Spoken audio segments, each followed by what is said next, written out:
Telangana minority సంక్షేమ శాఖ మంత్రి అజారుద్దీన్కు పదవి గండం పొంచి ఉందా? ఇప్పట్లో ఆయన ఎమ్మెల్సీ అయ్యే ఛాన్స్ కనిపించడం లేదా? దాంతో పదవికి రాజీనామా చేయడం తప్పదా?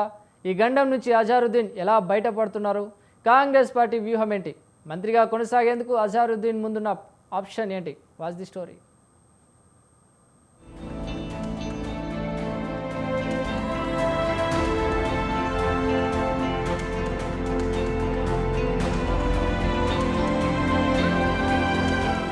తెలంగాణ మైనారిటీ సంక్షేమం పబ్లిక్ ఎంటర్ప్రైజెస్ శాఖ మంత్రిగా ఉన్న అజారుద్దీన్ రాజీనామా చేసే పరిస్థితులు కనిపిస్తున్నాయి.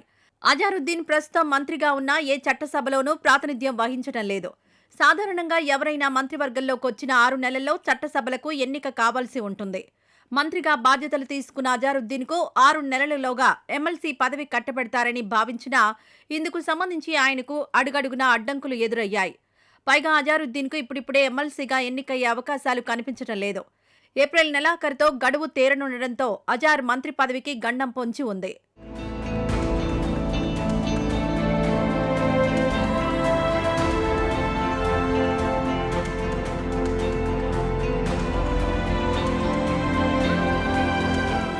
రెండు 2023లో జూబ్లీహిల్స్ నియోజకవర్గం నుంచి అజారుద్దీన్ కాంగ్రెస్ అభ్యర్థిగా పోటీ చేశారు. ఆ ఎన్నికల్లో బీఆర్ఎస్ అభ్యర్థి మాగంటి గోపీనాథ్ చేతిలో ఓటమి పాలయ్యారు.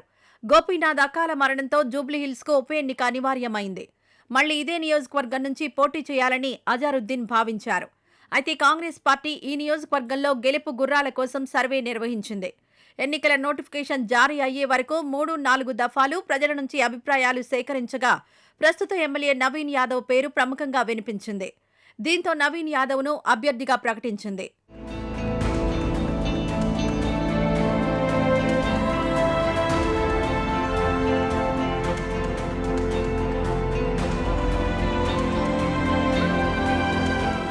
అయితే జూబ్లీహిల్స్ సీటు ఆశించిన అజారుద్దీన్ను ఉప ఎన్నికకు ముందే రాష్ట్ర మంత్రివర్గంలోకి తీసుకున్నారు.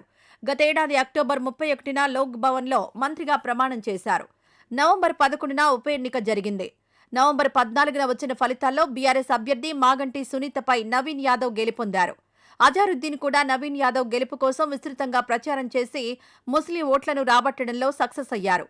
జూబ్లీహిల్స్ నియోజకవర్గంలో కాంగ్రెస్ అభ్యర్థి గెలుపునకు కృషి చేసినా ఆయనకు ఎమ్మెల్సీ అవకాశం దక్కలేదు.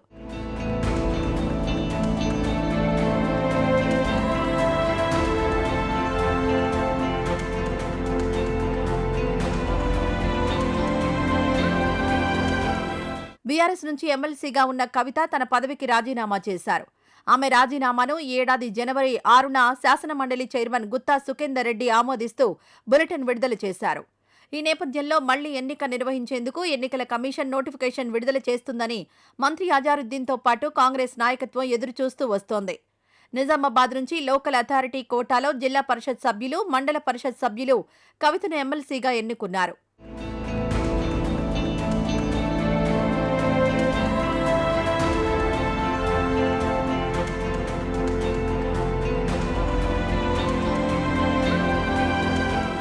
కవిత రాజీనామా చేసి 3 నెలలవుతున్నా ఇంతవరకు ఉప ఎన్నికకు నోటిఫికేషన్ జారీ కాలేదు. ఇప్పటికిప్పుడు ఎన్నికల కమిషన్ ఎమ్మెల్సీ ఎన్నికకు నోటిఫికేషన్ ఇచ్చే పరిస్థితులు లేవని అంటున్నారు. ఈ పరిణామం అజారుద్దీన్ను మరింత ఒత్తిడికి గురిచేస్తోంది. ఈ నెలాఖరుతో ఆయనకున్న గడువు తీరిపోనుండటంతో ఆలోగా అజారుద్దీన్ రాజీనామా చేయనున్నట్లు తెలుస్తోంది.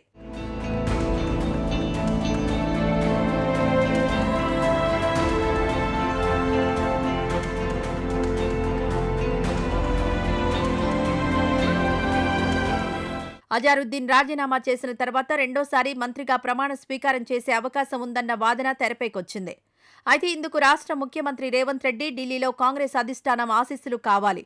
మరి అజారుద్దీన్కు రెండోసారి మంత్రిగా అవకాశం ఇస్తారా, లేదంటే ఆయన్ను తప్పిస్తారా అన్నది ఇప్పుడు కాంగ్రెస్ పార్టీలో హాట్ టాపిక్గా మారింది.